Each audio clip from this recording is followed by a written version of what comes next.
manufacturing service companies, especially the big multinationals, and you kind of think about the Japanese car factories as being the ones that really pioneered this process. They have a continual improvement culture where they are continually looking at those processes, understanding how they can build efficiency and effectiveness within each of those processes, understanding how those processes interconnect to form an efficient system. And that by doing that, what they are doing is building resilience. Welcome to the Independent School Podcast. Thinking and acting strategically is the key to both securing the future of your school and helping to build a more equal and just world. My name's Juliette Corbett. I'm a consultant, speaker and facilitator specialising in helping independent schools. In this podcast, I translate tried and tested strategy and fundraising techniques into a language that works for schools. So if you're a senior leader in a private school and you want your daily work to feel less exhausting and more strategic, and if you want to once more feel the joy of making the world a better place through education, then you're in the right place. Welcome, and let's get started on this week's episode. Hello and welcome to this week's episode where we're going to be talking about building resilient systems, processes and succession planning. Now, I was talking quite recently to one of my clients, a very experienced director of development, and they had a bit of turnover in the team. They had 3 new staff members starting to replace people who had left. And they were reflecting on the fact that they were going to have to be spending quite a lot of time over the next month to 6 weeks bringing these new people up to speed. And what we realised is that as we spoke about this was that their development office didn't really have a consistent way of recording the various different processes that they use. There were little bits and pieces. There were sort of a few emails between team members about, don't forget to do this is step 1, step 2, step 3 when you're doing this particular thing. But those emails had been lost in the ether by the time that they were needed again next time out when someone had left. We're trying to train a new member of staff up. And so what we talked about was the importance of creating a team manual. A sense that you don't want any processes only to be understood because they're within one person's brain. You want an externalized brain for your team where all of this information around the processes, the decision-making processes, everything that people are doing is documented. And what I realised was that as we were having that conversation, what they said to me was, why have I not heard about this before? And they're very experienced. They've really had a lot of experience at various different schools as leading development teams, but they'd never thought about the benefit of pulling together a really comprehensive manual for the team. And I think what I realised at that moment was the experiences that I have had at different points along the way have encouraged me to realise and experience myself the benefit of having this, but then maybe this isn't entirely obvious to everyone else. So this got me thinking that maybe there is a connection between this specific documentation process that I was talking about with this director of development and a wider opportunity to build greater resilience in our schools. So we've been hearing a lot in the wider business press about organisational resilience and the importance of building that resilience to cope with external shocks, things like the inflation crisis, cost of living, obviously slightly historically now, but the pandemic crisis, this idea that your school as an organisation needs to be more resilient. Now, a couple of weeks ago, we talked about income diversification as a strategy towards building resilience. And this week, we're going to talk about systems, processes, and succession planning with really specific recommendations that you can take, easy next steps that you can take in your school. I just want to pause for a moment to say thank you to you. The Independent School Podcast has now passed its 2nd birthday, published more than 100 episodes, and has had over 6,000 listens. As the founder and host of this podcast, I've been really humbled by the number of people who have told me that it's really helped them. From school heads who've rushed up to me at conferences and told me how it's been a real guide for them through tricky times, through to experienced directors of development who have said it reassures them that they're on the right track. So thank you for listening and for all your kind comments along the way. If this podcast is helping you, then I invite you to join the 300 people who have asked to get my weekly emails. That way, you'll hear about each episode as it's published, as well as the special offers that I only tell people about when they're on my mailing list. So to get my weekly emails, you can go to www.consultjuliet.co.uk/sign up. This week we're talking about systems and processes. I don't want to go into too much detail, but there is a difference between the two. And I think it was when I did my MBA at Durham University and I started to be talking to people who were working within multinational, big for-profit organisations. Some of them were looking at kind of manufacturing, some of them were in service industries. But they were talking with real clarity around how they understand the system that they're using in their company, document the processes that they use for individual team members, and then have a process of continually improving those processes and systems over time that really was quite different to anything that I'd experienced before within education. So the system is the big picture group of things that happen that are created to achieve an end goal. So for example, in a car manufacturing company, they have a system to make and sell cars. So that would include everything that they're doing around research and development, supply chain management, attracting and retaining talent, manufacturing processes, marketing and sales, financial control, the list goes on. All those different elements come together to form a system for what it is that they're trying to achieve.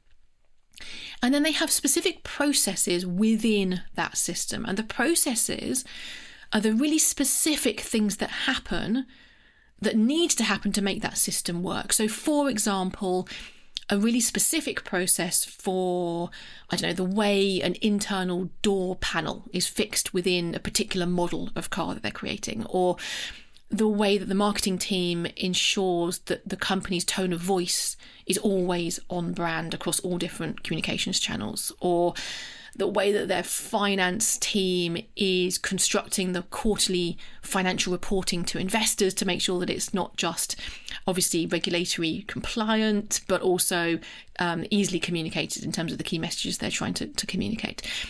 Each of those and thousands of others are individual processes that are part of that bigger system.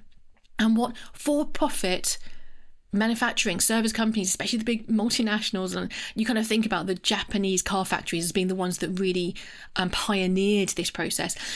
They have a continual improvement culture where they are continually looking at those processes, understanding how they can build efficiency and effectiveness within each of those processes, understanding how those processes interconnect to form an efficient system. And that by doing that, what they are doing is building resilience. And the reason for that is because they are continually refining at quite a small scale often, but continuously improving their efficiency, their effectiveness, so they're able to deliver more value to the customer with less resource, whether that's time, money, physical resource in the case of manufacturing, less waste, etc. And they're therefore able to build their resilience because they are able to create value for the customer at a lower cost than their competitors, which builds in opportunity to build a kind of a cash balance sheet. Cash is king, as they say in the for-profit world. A balance sheet which enables them to have cash, to be more resilient through difficult economic periods of time. So that's all really well understood. It's not necessarily something we talk about in schools, but it's well understood within the big scale for-profit sector that this is the way that you want to do it. You want to understand and document your systems and your processes, and then you want to continually improve them. Now, schools don't think this way at all. And in fact, there's quite a big way that the terminology here kind of grates. The idea that we're putting children through a system in order to educate them, and that we will use various different processes along the way just doesn't feel right. But there is a truth that underlies all of this. We might want to change the terminology, that's fine, use whatever wording you want. But there is a method in here which we can apply within schools which can help us to become more organisationally resilient during difficult times. So let's try to apply this idea of systems and processes to schools. What do we mean in a school context? So the system for schools is the big picture way that you educate children. And basically it includes everything that you do as a school. So it will include things like your curriculum development, the structuring of your co-curricular programs, your safeguarding processes, your pastoral system, the way that you're attracting and retaining talent and excellent teaching staff as well as support staff, your marketing and admissions activities, your financial control activities, and also all the IT systems that are going to underpin all of those activities to make them as efficient as possible. Put them all together, and that is your system. So the first thing I want you to take away from this week's episode is a recommendation that you and your team firstly start to think of your school as a system. You might want to change the language, that's fine, but try and build up a shared understanding about how that system works, all the different interconnected elements of the school and how they operate, and the unexpected implications of changing one thing in the system, then having an impact on something else. So within your senior leadership team or within your department, firstly, agree the language you want to use. We don't want anyone to feel uncomfortable during this process. But then be really explicit about the fact that we're trying to understand how all these different pieces of the puzzle all interact with each other. Now, you might do that just in regular meetings by talking about how different parts of the system might be unexpectedly impacted by certain decisions that you're making. Alternatively, you could be even more explicit about it and maybe do a team kind of strategy session where you get lots of flip chart paper, stick it to the table, and draw a big diagram about how your system works, all the different interconnected elements of the system that you're thinking about. Now, don't start too big. Don't try and draw a map of how your entire school works as a system. It'll just get too big and unwieldy. Instead, start with thinking about a subsystem. So, for example, you might pick one of your IT systems, so one that you use for pastoral support, for example, or for monitoring safeguarding issues, whatever it is, pick one and then map out how that IT system interconnects with all the different various activities that are happening across the school. And this isn't just about the data flow, this is about the people and the departments that are using and are impacted by that IT system. Alternatively, think about an event. Think about one of the events that your team plans and plot out on a big piece of paper the system that's required to put that event in action and to make it the best event that it can be. Or if you're feeling a little bit more brave, you could do it for a whole department. Just definitely don't try and do it for your whole school. You'll get overwhelmed in the process and probably run out of paper to plot it all on a piece of paper. But that's the first takeaway. The recommendation is I'd love for you to start thinking about your school as a system and to be doing that with team members in a language that fits your school. So we talk about the system. Now we want to talk about the processes. So the processes are the specific things that each member of staff are doing to make that system work. So that might be the specific way that staff are recording a concern about a pupil's academic progress or about their behaviour on your IT system. And the particular way, that will be the precise process that they're using in order to report it correctly on the IT system. Alternatively, one process might be the template that you're asking teaching staff to use for their lesson planning and thinking about the step-by-step process that teachers use to complete that template lesson plan. Alternatively, you might be thinking about a process for the sign-off of different types of news story or press release and thinking that some of those news stories just get published automatically by fairly junior staff members. Other news stories and press releases obviously need to be signed off by more senior leaders. So the process you use for making that decision. All of those are examples of the thousands of processes that are happening daily in your school. You may not think of them as processes, but they are happening every single day in your school. And the key thing here is to think about not just the processes that are happening sort of as if they have a life of their own in order to make your system work, but to think about who owns each of those processes. And thinking about the staff who undertake those processes, they are the owners of that process. And as the owner of that process, you want them to be increasingly taking responsibility for continually improving them over time and documenting them in order to make sure that you have that resilience that's built in by having the documentation. So this is the second key takeaway from this week's episode. The recommendation that you go away and start to think about the specific things that you and your team are doing, which are processes, and the ways in which you could document those over time. Now, what I'm going to outline for you here is a kind of a best practice approach to doing this. You probably will want to build towards this step by step. So think about this as an incremental improvement process in its own right. You want to start on this journey of documenting process, but don't try and do everything in one go. So the best practice approach for this would look like every single team member within a certain department owning the processes that they enact on a day-to-day basis, looking for continual improvements, documenting those processes, and then updating the documents every time there is an improvement in the process. And that responsibility for ownership and documentation is built into job descriptions, is built into annual goal setting and appraisal processes, so that staff members feel ownership of the processes that they enact, and that there is a way of externalizing those brains of your team members. You don't want information to be held within the brain of one team member. You want it to be shared. I've heard people talk about it as an externalized brain, which is quite a nice sort of visual way of thinking about these documentations being the central hub of your team. So you might want to call these documents standard operating procedures, or SOPs. That's what I tend to use in my business. You might want to call them how-to guides. You might want to call it a manual for the team. Again, find the language that works for you and your team, that you're happy with, and allow people to have a say in the language that you're using.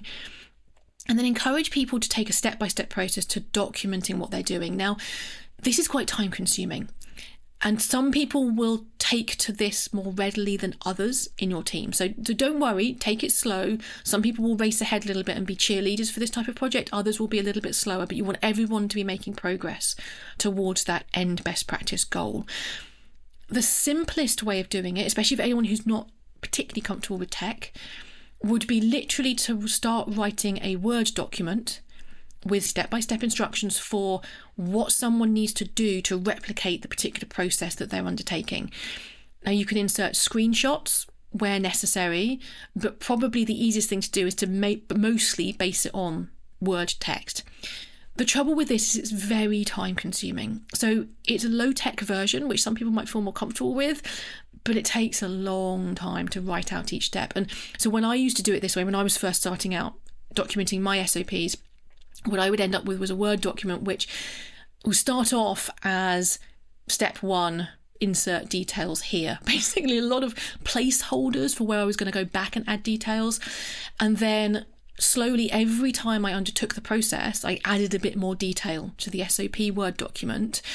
And then slowly over time, there were less placeholders. I tend to highlight things in yellow when I know I've got to come back to them. So less and less yellow in the document, and more of a finished actual SOP that someone else could genuinely use to undertake the process that I wanted them to be able to complete with the SOP. It's just very slow. It's very time consuming, but it's obvious for someone who's new to this idea. The next step, which is the one that I started to use next, it involves a little bit more tech, but it's still quite simple. And that is recording a simple how-to video.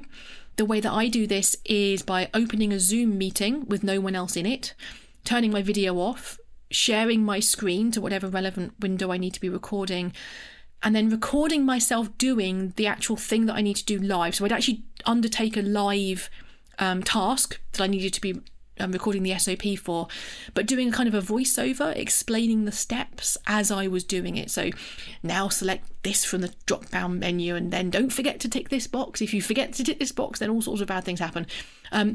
So you kind of verbalise it as you're doing it. And it's a very easy way to do it. You save it on a shared drive. You give it the name of how-to video, and then explaining specifically in the title what it's the how-to video for.